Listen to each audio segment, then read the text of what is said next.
그리스도와의 연합의 본질. 그리스도와의 연합은 구속의 적용에 있어서 중요한 부분이다. 우리는 구속이 효과적으로 적용되기 전까지는 그리스도의 실제적인 참여자가 되지 못한다. 바울은 에베소의 성도들에게 쓰는 편지에서 그들은 창세전에 그리스도 안에서 택함 받았다고 말하는 동시에 또한 그들은 과거에 그리스도 밖에 있었고 이스라엘 나라 밖의 사람이라 약속의 언약들에 대하여는 외인이요 세상에서 소망이 없고 하나님도 없는 자이며 에베소서 2장 12절 본질상 진노의 자녀이었음을 상기시킨다. 에베소서 2장 3절 비록 그들은 영원전부터 그리스도 안에서 택함 받았지만 그들이 하나님의 아들과의 교제로 효과적으로 부름받기까지는 여전히 그들은 그리스도가 없는 상태였다. 고린도전서 1장 9절 그들은 오직 부르심을 받은 후에야 그리스도와의 교제를 알게 된다. 하나님이 부르심을 통해서만 효력이 발생되는 그리스도와의 연합의 본질은 무엇인가? 이 질문에 대해 아래와 같이 몇 가지로 대답할 수 있겠다. 1. 그리스도와의 연합은 영적인 것이다. 신약 성경에서 영적이라는 단어보다 더 많이 왜곡된 단어는 거의 없다. 이 단어는 종종 몽롱해지는 일종의 감정적 고취를 뜻하는 것으로 사용된다. 신약 성경에서의 영적이라는 단어는 성령으로부터 나온 것을 가리킨다. 영적인 사람은 성령 안에 거하고 성령의 지배를 받는 사람이다. 영적인 마음 상태는 성령에 의해 만들어지고 유지되는 마음 상태이다. 따라서 우리가 그리스도와의 연합은 영적이라고 말할 때 우리는 무엇보다도 먼저 그 연합의 끈인 성령님 자신임을 의미한다. 우리가 유대인이나 헬라인이나 종이나 자유인이나 다 한 성령으로 세례를 받아 한 몸이 되었고 또한 다 한 성령을 마시게 하셨느니라.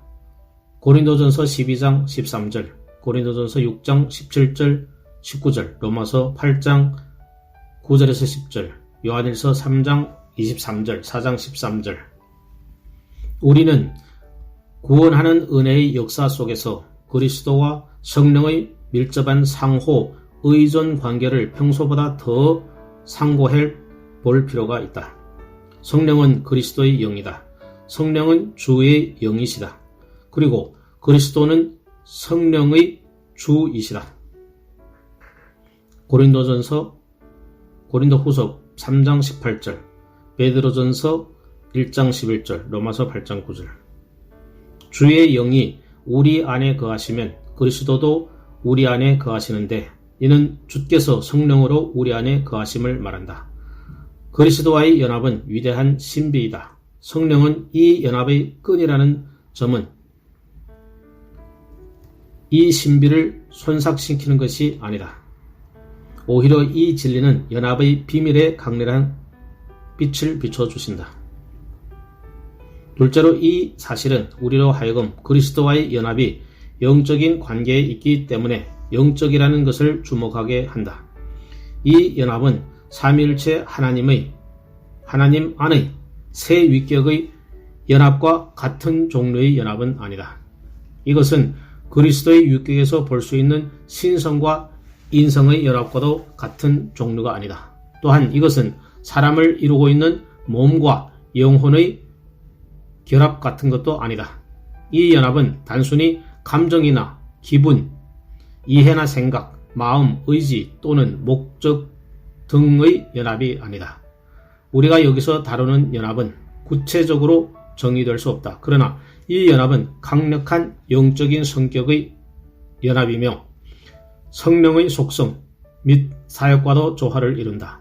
그러므로 그리스도는 사람의 분석의 영역을 초월하여 실제적으로 그의 백성 안에 거하시고 그분의 백성은 그리스도 안에 거한다.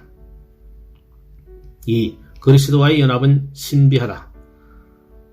우리가 이 문맥에서 신비한 이라는 단어를 쓸 때 성경에서 쓰이는 신비라는 단어를 먼저 이해해야 할 것이다. 우리는 이 단어를 자칫 완벽히 의존할 수 없고 어떤 이해도 할 수 없는 것을 나타내는 뜻으로 사용하기 쉽다. 그러나 이는 성경에서 말하는 신비가 아니다. 로마서 16장 25절 26절 보면 사울은 이 단어의 의미를 이해할 수 있는 핵심을 제시한다.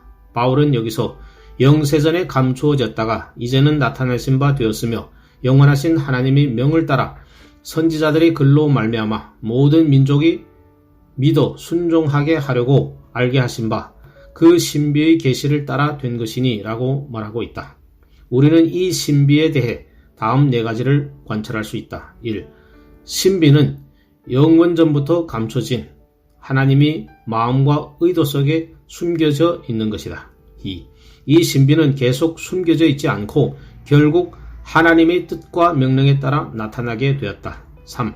하나님의 이 계시는 성경을 통해 전달되었고 성경 속에 보관되었다. 이 계시는 모든 민족에게 드러났고 이제는 더 이상 비밀이 아니다. 4. 이 계시는 모든 민족이 믿음의 순종으로 나올 수 있도록 하는 목적을 취한다. 그러므로 신비는 눈으로 보지 못하고 귀로 듣지 못하고 사람의 마음으로 생각지도 못한 것이지만 고린도전서 2장 9절 하나님께서는 성령으로 우리에게 계시하여 주셨고 사람들은 계시와 믿음을 통해 이 신비를 알게 되고 적용하게 되었다. 그리스도와의 연합이 신비라는 사실은 명백하다. 그리스도와의 연합에 대해 말할 때 바울은 부부간의 연합과 비유한 후에 이 비밀이 크도다. 나는 그리스도와 교회에 대하여 말하노라. 에베소서 5장 32절라고 말한다. 또한 바울은 이 비밀의 영광이 이방인 가운데 얼마나 풍성한지를 알게 하려 하심이라. 이 비밀은 너희 안에 계시는 그리스도시니 곧 영광의 소망이니라. 골로새서 1장 27절라고 말하면서 이 비밀이 만세 만대부터 감추어졌던 것인데 이제는 그의 성도들에게 나타났다고 말한다. 골로새서 1장 26절. 그리스도와의 연합은 그것이 비밀이기 때문에 신비롭다. 그리스도와의 연합이 비밀이라는 사실은 연합의 소중함과 연합으로 인한 교제의 친밀함을 강조해 준다. 성경에서 그리스도와의 연합을 묘사하기 위해 사용되는 광범위한 비유들을 보게 되는데 매우 인상적이다. 가장 상위 단계의 비유는 삼위 하나님 안에서 존재하는 연합을 비유한다. 믿기 어렵겠지만 그 사례가 있다. 요한복음 14장 23절, 17장 21절에서 23절. 가장 하위 단계의 비유는 건물의 모퉁이 돌과 돌들이 관계를 이루는 그 비유의 경우이다. 에베소서 2장 19절에서 22절, 베드로전서 2장 4절에서 5절. 이 두 사례를 한 개로 하여 그 사이에서 각각 다른 수준의 존재와 관계로부터 다양한 비유들이 나타난다. 아담과 그 후손 사이에 존재하는 연합. 로마서 5장 12절에서 19절, 고린도전서 15장 19절에서 49절. 남편과 아내의 연합. 에베소서 5장 22절에서 33절, 요한복음 3장 29절. 사람의 머리와 다른 지체들과의 연합. 에베소서 4장 15절에서 16절. 포도나무와 가지의 연합. 요한복음 15장 1절에서 8절 등 여러 가지를 볼 수 있다. 따라서 우리는 무생물의 영역부터 생명 그 자체이신 삼위일체 하나님의 각 위격에 이르기까지 다양한 계층으로부터 그리스도와의 연합에 대해 유추할 수 있다. 이 같은 사실은 우리에게 위대한 원칙을 가르쳐 준다. 확실한 것은 우리는 그리스도와의 연합의 본질과 형태를 모퉁이돌과 다른 돌의 관계나 포도나무와 가지의 관계, 머리와 신체 부위 혹은 남편과 아내의 연합으로 축소시켜 생각하면 안 된다는 사실이다. 연합의 형태와 속성 및 종류는 각 사례마다 모두 다르다. 그들 사이의 유사성이 있는 것이지 동일한 것은 아니다. 또한 우리는 그리스도와의 성도의 연합을 삼위 하나님 사이에 존재하는 연합의 수준까지 드높여서도 안 된다. 여기서 역시 유사성은 동일성을 의미하지 않는다. 그리스도와의 연합은 우리가 삼위 하나님의 생명 안으로 통합되는 것을 의미하지 않는다. 이러한 이해는 그리스도와의 연합이라는 위대한 진리를 곡해한 여러 해석들 중 하나이다. 그러나 이와 같은 견해의 사고 과정을 보면 우리 사고를 항상 인도해야 하는 가장 단순한 법칙, 곧 유사성은 동일성이 아니다 라는 원칙을 무시하는 것을 볼 수 있다. 우리는 비유를 하는 것이 동일화시키는 것이 아니다. 피조물종의 연합 중 가장 높은 단계의 연합은 바로 성도와 그리스도의 연합이다. 가장 신비로운 존재는 삼위로 계시는 한 하나님이시다. 가장 큰 경건의 비밀은 하나님의 아들이 사람이 되어 육신으로 나타낸 바 된 것이다. 디모데전서 3장 16절. 하지만 피조물의 관계들 중 가장 위대한 신비는 바로 하나님의 백성과 그리스도와의 연합이다. 그리고 이 신비는 삼위일체 하나님 안의 성부 하나님과 성자 하나님 사이의 연합을 비교함으로만 입증된다. 통상적으로 신비한이라는 단어는 믿음을 실천할 때 나타나는 신비함을 표현하는 데 사용되어 왔다. 우리는 믿음의 삶의 지성을 넘어서는 신비함이 있음을 인식할 필요가 있다. 신자는 그리스도와의 교제로 부름받았고 교제는 교통을 의미한다. 믿음의 삶이란 높이 들림 받으시고 항상 계시는 구속주와 교통하며 연합하는 삶이다.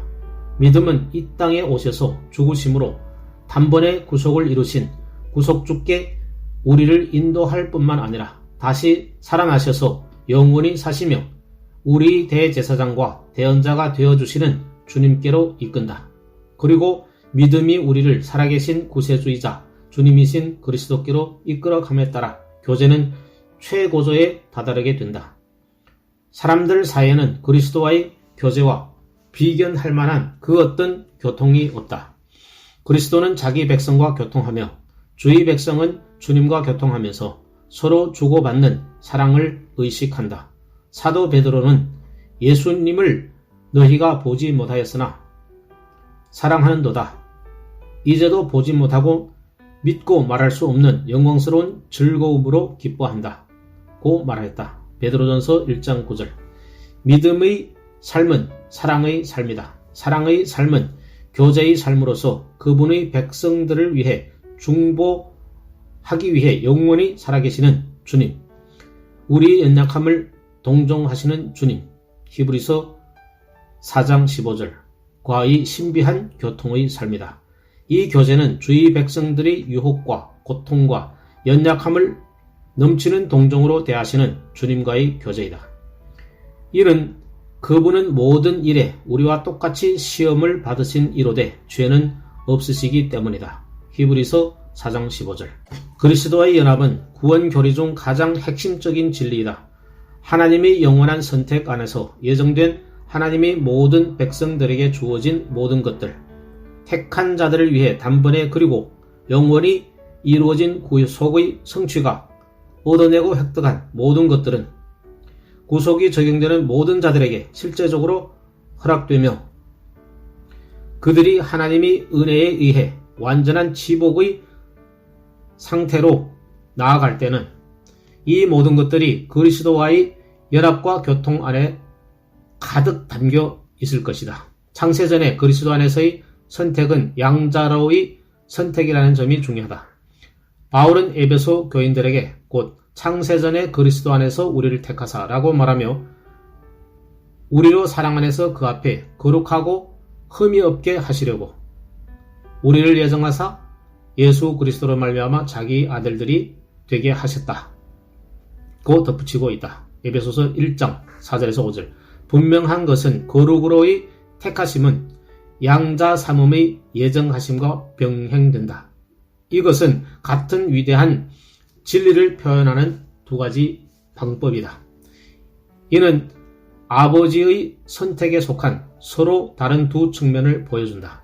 따라서 그리스도와의 연합과 양자 삼음은 서로 보완하며 이 놀라운 은혜를 드러낸다. 그리스도와의 연합은 양자 삼음 안에서 그 절정에 다다르며 양자 삼음은 그리스도와의 연합 안에서 그 효력을 발휘한다. 하나님의 사람은 하나님의 후사요 또한 그리스도와 함께한 후사이다. 로마서 8장 17절. 생명이나 사망이나 지금의 것이나 장래의 것이나 다 성도의 것이요 성도는 그리스도의 것이요 그리스도는 하나님의 것이다. 고린도전서 3장 22절에서 23절. 성도는 그리스도 안에서 하나가 되고 그 안에는 지혜와 지식의 모든 보화가 감춰져 있으며 성도는 그 안에서 충만하여졌으니 그는 모든 정사와 권세의 머리시다. 골로새서 2장 3절 10절. 측량할 수 없는 충만한 은혜와 진리와 지혜와 힘과 선함과 사랑, 공의와 신실함이 그리스도 안에 있다. 그리고 하나님의 백성들은 이 생의 삶과 앞으로 올 세상의 소망의 모든 필요를 그리스도로부터 공급받는다. 따라서 성도와 그리스도와의 연합하는 것 외에 주님 안에서 확신과 힘과 평안과 기쁨을 공급받는 더 적절한 진리는 없다. 그리스도와의 연합은 또한 성화를 촉진한다. 왜냐하면 모든 거룩하게 하는 은혜는 십자가에 못 박히시고 들려 올리신 구세주로부터 나올 뿐만 아니라 그리스도와의 교제와 그 특권에 대한 자각으로부터 나오기 때문이다. 이러한 은혜는 우리를 하나님께 감사하고 순종하고 헌신하도록 자극한다. 그리스도와의 연합은 또한 영적 교감을 의미한다. 이 영적 교감은 우리로 하여금 우리를 위해 죽으시고 다시 사신 우리 주님이 되시는 그리스도와 함께 겸손한 마음으로 주님을 경외하고 사랑하며 동행하게 만든다. 누구든지 그의 말씀을 지키는 자는 하나님의 사랑이 참으로 그 속에 온전하게 되었나니 이로써 우리가 그 안에 있는 줄을 아노라. 그의 안에 산다고 하는 자는 그가 행하시는 대로 자기도 행할지니라. 요한일서 2장 5절에서 6절. 내 안에 거하라. 나도 너희 안에 거하리라. 가지가 포도나무에 붙어 있지 아니하면 스스로 열매를 맺을 수 없음같이 너희도 내 안에 있지 아니하면 그러하리라. 그리스도와의 연합이라는 주제에 빠뜨리지 말아야 할 또 다른 측면이 있다. 만약 이것을 강구한다면 그리스도와의 연합으로 인한 결과들에 대해 우리의 분석과 이해에 심각한 결점이 생길 것이다. 내가 말하는 또 다른 측면이란 그리스도와의 다른 두 위격의 하나님과의 관계, 그리고 성도가 그리스도와 연합함으로 인해 생기는 다른 두 위격의 하나님과의 관계에 대한 측면이다. 예수께서는 나와 아버지는 하나이다 라고 말씀하셨다. 요한복음 10장 30절. 그러므로 우리는 그리스도와의 연합이 성부 하나님과의 관계에서도 동일하게 적용될 것을 기대할 수 있다.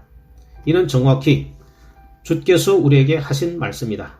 예수께서 대답하여 이르시되 사람이 나를 사랑하면 내 말을 지키리니 내 아버지께서 그를 사랑할 것이요 우리가 그에게 가서 거처를 그와 함께 하리라. 요한복음 14장 23절. 이런 생각은 다소 놀랍게 들리겠지만 틀림없이 맞는 얘기다. 성부 하나님께서는 그리스도와 마찬가지로 성도들에게 오셔서 그의 거처를 삼으신다. 심지어 더 놀라운 예수님이 말씀이 있다. 내가 비옵는 것은 이 사람들만 위함이 아니요 또 그들이 말로 말미암아 나를 믿는 사람들도 위함이니 아버지여 아버지께서 내 안에 내가 아버지 안에 있는 것 같이 그들도 하나가 되어 우리 안에 있게 하사 세상으로 아버지께서 나를 보내신 것을 믿게 하옵소서. 내게 주신 영광을 내가 그들에게 주었사오니 이는 우리가 하나가 된 것 같이 그들도 하나가 되게 하려 함이니라. 곧 내가 그들 안에 있고 아버지께서 내 안에 계시어 그들로 온전함을 이루어 하나 되게 하려 함은 아버지께서 나를 보내신 것과 또 나를 사랑하심 같이 그들도 사랑하신 것을 세상으로 알게 하려 함이로소이다. 요한복음 17장 20절에서 23절. 또한 성부 하나님만이 성도와 연합하고 성도 안에서 거하시는 것이 아니다. 예수께서는 마찬가지로 성령의 거하심에 대해 우리에게 말씀하셨다.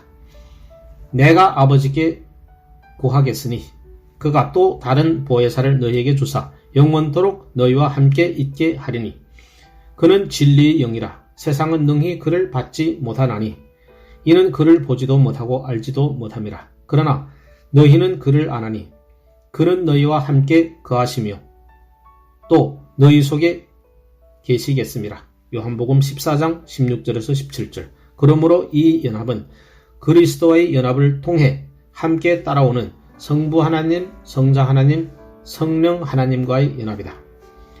성도는 삼위일체 하나님과 함께 가장 거룩한 지성소로 들어간다. 그리고 그들이 그렇게 된 것은 예수 그리스도와 함께 일으켜지고 그리스도 안에서 함께 하늘에 앉혀졌기 때문이다. 에베소서 2장 6절. 그들의 생명은 그리스도와 함께 하나님 안에 감춰져 있다. 골로새서 3장 3절.